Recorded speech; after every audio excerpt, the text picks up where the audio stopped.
नमस्कार दोस्तों, सबसे पहले आप सबका बहुत बहुत धन्यवाद।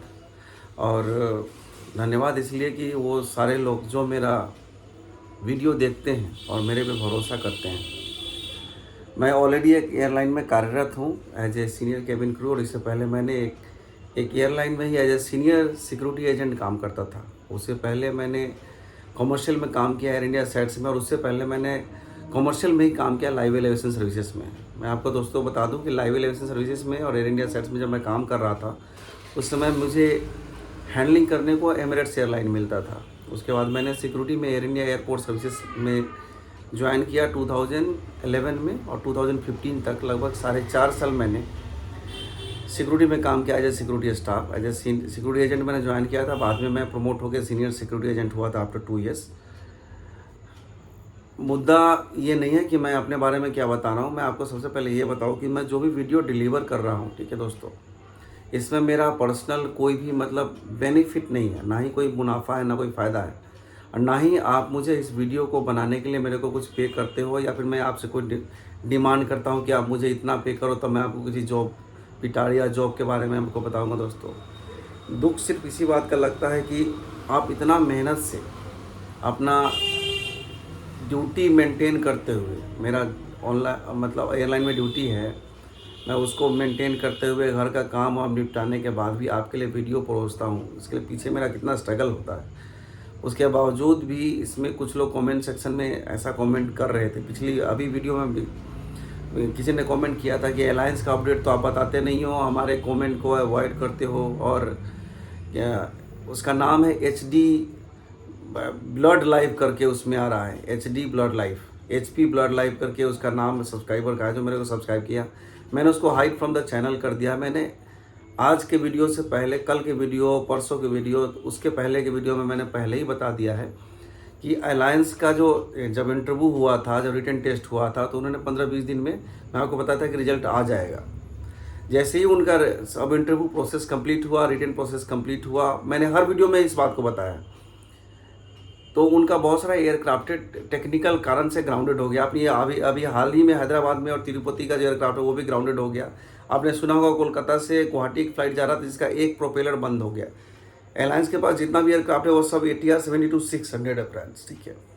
उनका बहुत सारा एयरक्राफ्ट टेक्निकली ग्राउंड पे ग्राउंडेड हो गया है, जिस वजह से उनको अभी ऑपरेशंस में जो है ना बहुत तकलीफ हो रही है। यहाँ तक कि मैं कोलकाता बेस से हूँ, लास्ट 13 डेज से मैं घर पे बैठा हूँ, मेरा कोई फ़्लाइट नहीं है। क्यों फ़्लाइट नहीं है? क्योंकि एयरक्राफ्ट ऑपरेशनल नहीं है, एयरक्राफ्ट ग्राउंडेड है, जिस वजह से मुझे फ़्लाइट नहीं मिल रही। मैं ही नहीं, बहुत सारे क्रू यहाँ घर पे बैठे हैं। तो अनटिल एंड अनलेस किसी एयरलाइन का जब तक जहाज़ ठीक नहीं होगा, वो किसी जो नया रिक्रूटमेंट है उस पर फोकस करेगा, या उसका जहाज़ जो अभी ग्राउंडेड पड़ा है उसको ठीक करने के लिए कोशिश करेगा। बिना किसी जाने, किसी ऑथेंटिकेशन को जाने हुए किसी कोई वीडियो डाला उसको आप जस्टिफाई कर देना कि आप बेफालतू का बेवकूफ़ बनाते हो, फालतू का ये मतलब वीडियो डालते हो, आपका मतलब आपको कोई नॉलेज नहीं है, आपको कोई बिना किसी सबूत का। अरे मैं क्या एलायंस एयर का बाप हूँ, या एलायंस एयर का मैं रन कर रहा हूँ? एलायंस एयर का मैं CEO हूँ, मैनेजिंग डायरेक्टर हूँ, जो मेरे हिसाब से एलायंस एयर चलाएगा। एलायंस एयर में मैं काम करता हूँ, एक एम्प्लॉई हूँ, तो वहाँ जो चल रहा है वो हकीकत आपको बता सकता हूँ। सबसे पहली बात है। दूसरी बात ये है, ठीक है, कि आपको अगर बेवकूफ़ लगता हूँ, या फिर मैं आपको बेवकूफ़ बना रहा हूँ, तो आप मेरे को अनसब्सक्राइब कर दो, और दूसरा जो बेवकूफ़ नहीं बना रहे उनके पास जाओ, जो आपको बता सके कि एयरलाइंस का भी क्या अपडेट होगा।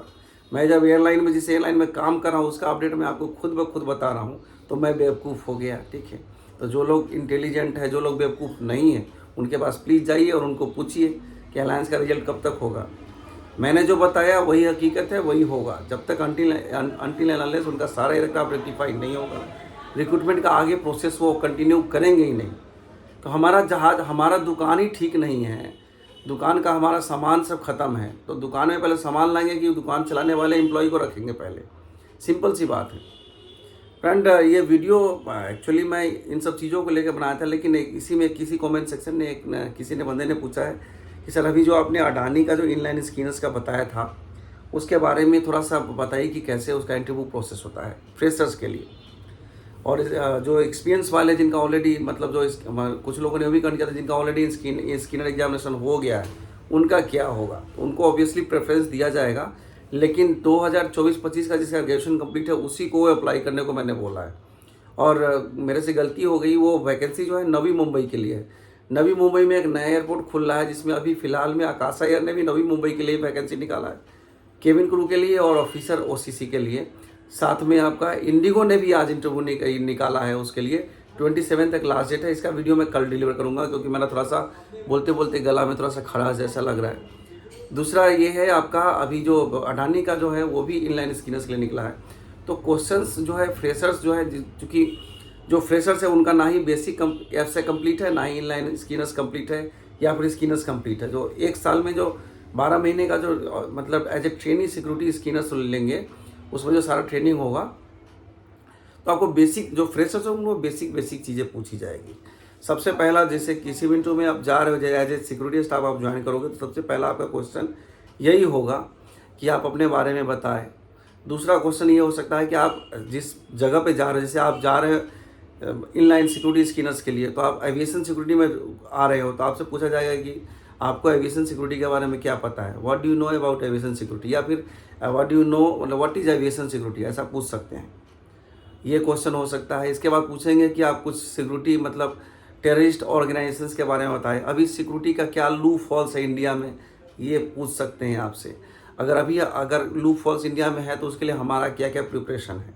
ऑपरेशन सिंदूर के बारे में क्या जानते हो, ऑपरेशन सिंदूर के लिए हमारा लिया गया काउंटर मेजर्स कैसा था, उसके बारे में आपका क्या ओपिनियन है। इस तरीके का क्वेश्चन आ सकता है। इसके बाद अगर आपको हम ज्वाइन कराते हैं तो मतलब being as a training security skinners आपका क्या जॉब रोल होगा, क्या क्या थ्रेट है हमारे देश में अभी के, क्या क्या स्पेसिफिक थ्रेट हो सकते हैं, क्या क्या मतलब हमारा अभी जो नए नए इमर्जिंग थ्रेट्स है वो क्या क्या हो सकता है। ये सब आपका बेसिक क्वेश्चंस वगैरह होगा। अगर आप बोलोगे तो इसका आंसर का मैं एक लिस्ट बना के डिस्क्रिप्शन बॉक्स में डाल दूंगा। लेकिन आप जो भी क्वेश्चंस मैंने बताया, जैसे एविएशन सिक्योरिटी के बारे में आप देख लेना, ठीक है। दूसरा क्वेश्चन है कि जो भी टेररिस्ट ऑर्गेनाइजेशन अभी एक्टिव है उसके बारे में देख लेना। इंडिया का रॉ एजेंसी है, पाकिस्तान का ISI, और हमारा काउंटर मेजर्स क्या क्या होता है, क्या क्या स्पेसिफिक थ्रेट है अभी, मतलब इमर्जिंग थ्रेट है अभी आजकल जो भी है वो, उसके बारे में। जैसे कि आजकल जो IT में जो थ्रेट्स आ रहा है, जो साइबर थ्रेट्स, वो भी इमर्जिंग थ्रेट्स है, ठीक है। तो ये सब रिलेटेड आप थोड़ा देख लेना। इसके बाद अडानी ग्रुप का थोड़ा सा हिस्ट्री देख लेना कि कब इस्टेब्लिश्ड हुआ, और नवी मुंबई के एयरपोर्ट के बारे में पूछ सकता है, इसके बारे में क्या हाल है, आप कहाँ रहते हो, आप नवी मुंबई में काम करने के लिए मतलब अगर हम सिलेक्ट कर लें तो तत्काल में ज्वाइन कर पाओगे कि नहीं, आपको किसी कंपनी में काम करें तो आपको नोटिस पीरियड में कितना टाइम लगेगा, ये सारी बातें आपको क्वेश्चंस में पूछा जा सकता है। तो यही क्वेश्चंस का आपको प्रिपरेशन करना है दोस्तों, ठीक है। एविएशन सिक्योरिटी सिंपल सा है कि सिक्योरिटी जैसे है कि जो आपका मटेरियल रिसोर्स और जो रूल है उस तीनों को फॉलो करके जो आप सिक्योरिटी करते हो उसी को एविएशन सिक्योरिटी बोलते हैं। वही सिक्योरिटी का डेफिनेशन आप जैसे गूगल में जाओगे सब कुछ मिल जाएगा। आप बोलोगे तो मैं PDF में वो क्वेश्चंस भी डाल दूंगा, ठीक है। तो मेरा हाथ जोड़ के उन सब लोगों से है कि अगर आप अच्छा कमेंट ना कर सकते हैं तो बुरा कमेंट करके दूसरे को डीमोटिवेट मत कीजिए, ठीक है। क्योंकि यहाँ जो वीडियो मैं डाल रहा हूँ बाकायदा वेबसाइट से वेरीफाई करके, अपने मन से तो कुछ नहीं डाल रहा हूँ। आप वेबसाइट में अगर कोई यूट्यूबर डालता भी है तो उसका मैं पहले वॉच आउट करता हूँ, ठीक है। उसके बाद वेबसाइट से वेरीफाई कर रहा हूँ। अगर मैंने खुद देखा है तब तो वेरीफाई करने की जरूरत नहीं, क्योंकि उस एयरलाइन की वेबसाइट से मैं खुद वेरीफाई करके आपको वीडियो डिलीवर कर रहा हूँ। अगर किसी दूसरे यूट्यूबर ने डाला तो सबसे पहले अगर वो डाला किसी कंपनी के बारे में उसको मैं पहले वेबसाइट से वेरीफाई करता हूँ। यहाँ तक कि किसी उस एयरलाइन या उस एम्प्लॉय के, उस कंपनी के एम्प्लॉय से एक बार वेरीफाई करके हाँ ये कोई वैकेंसी आई है क्या, ऐसे तब जाके मैं उसको डिलीवर करता हूँ। और कुछ भी इन्फॉर्मेशन अगर कोई भी रिजल्ट का अपडेट है, मैं तो किसी कंपनी का HR CEO या फिर कोई कंपनी का मैनेजिंग डायरेक्टर नहीं हूँ, तो किसी एम्प्लॉय के थ्रू आपको रिसोर्स से पता करके आपको बताऊंगा कि क्या चल रहा है। अब जैसे एयर सिक्योरिटी की बात है तो किसी सिक्योरिटी स्टाफ को मैं अपना एयरलाइन से में फ़ोन करके पूछूंगा कि भाई इसका क्या स्टेटस चल रहा है, अभी क्या चल रहा है। तो सबका यही कहना है कि अभी तो एयरलाइन सारा एयरक्राफ्ट बहुत सारा ग्राउंडेड है, तो पहले एयरक्राफ्ट ठीक होगा तभी तो कोई रिक्रूटमेंट का आगे प्रोसेस है। उन्होंने कॉल करके बुलाना भी कुछ लोगों को स्टार्ट किया था, लेकिन अभी उन्होंने पॉज किया है। अनटिल सारा एयरक्राफ्ट रेक्टिफाई नहीं होता है तब तक वो किसी को ना बुलाएंगे। तो एयरलाइंस वाले जिन लोगों ने अपना रिटर्न दिया है, वाइवा दिया है, थोड़ा सब्र रखिए। गवर्नमेंट कंपनी जो भी होती है, जो PSU जितना भी है, उसमें थोड़ा टाइम लगता है, देर आता है लेकिन दुरुस्त आता है, ठीक है। तो आप थोड़ा सा टाइम लगता है किसी गवर्नमेंट सरकारी जगह पे, लेकिन आपको आएगा कॉल जरूर। अगर आपने स्किनर्स बेसिक अब से ये सब अगर कंप्लीट किया है, और फ्रेशर्स में जिसका NCC CB सर्टिफिकेट जो भी है उन लोगों को प्रेफरेंस मिलता है, लेकिन फ्रेशर से ज़्यादा आपको एक्सपीरियंस वाले जो हैं उनको 100% कॉल आने के चांसेस हैं। तो मिलते हैं अगले वीडियो में, और प्लीज़ आपसे रिक्वेस्ट है कि किसी को डीमोटिवेट ना करें, ठीक है। मोटिवेट अगर नहीं कर सकते हो तो डीमोटिवेट ना करें। मेरा कोई अपना कोई मतलब आपसे ना, मुझे कुछ आप रेवेन्यू पे कर रहे हो, ठीक है, आप यूट्यूब वॉच कर रहे हो, अगर आपको लगता है कि मैं आपको गलत इन्फॉर्मेशन दे रहा हूँ तो आप मेरा देखना बंद कर दो, कोई दिक्कत नहीं है, ठीक है। मैं तो लोगों की हेल्प के लिए, मैं जब एविएशन में ज्वाइन किया था मेरा कोई गॉडफादर नहीं था, ना मुझे कोई रास्ता दिखाने वाला था। मैं बहुत स्ट्रगल कर करके पहुंचा हूं यहाँ पे, ठीक है। अगर आपको मैं और सारे बच्चे वो स्ट्रगल ना करना पड़े, इसलिए मैं ये वीडियो डिलीवर करता हूँ दोस्तों। तो मिलते हैं अगले वीडियो में एक नए जॉब पिटारे के साथ में। मैं कल ही इंडिगो का वैकेंसी जो नवी मुंबई के लिए निकला उसके बारे में बताऊँगा दोस्तों।